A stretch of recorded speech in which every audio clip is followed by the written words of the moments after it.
Maryland Senator Chris Van Hollen spent a second day in El Salvador, and just like yesterday, he was not allowed to talk or see Abrego Garcia. Rafael Sanchez Cruz kicks off our team coverage right now. He's digging into these claims about Abrego Garcia's past. But first, we're going to get to Lionel Donovan and those demands for proof that Abrego Garcia is alive and well. Questions surrounding the well-being of Kilmar Abrego Garcia stem in part from the conditions of the prison that he's currently being held in.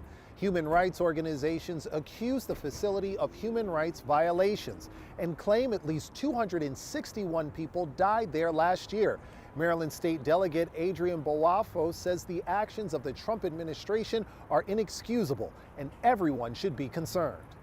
This morning, Maryland House members sent a strong message to the White House about Kilmar Abrego Garcia. And we want proof of life. More than 4 weeks have passed since the Prince George's County husband and father was deported to El Salvador in mega prison. The deportation violated a standing court order that explicitly prohibited Abrego Garcia's removal, which ICE admitted occurred due to a, quote, administrative error. Boafo says that's no excuse. We send him to one of the most notorious prisons in that country.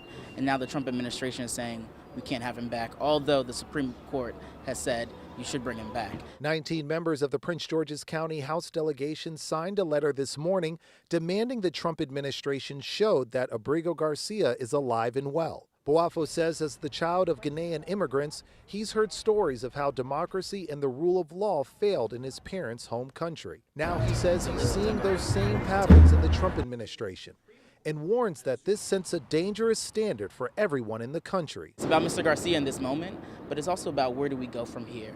What stops them from doing this to another American citizen and this continue to happen? Boafo says he and the Prince George's County delegation will continue putting pressure on the Trump administration until they get answers and Abrego Garcia is brought back home. From near the White House, Lionel Donovan, WUSA 9.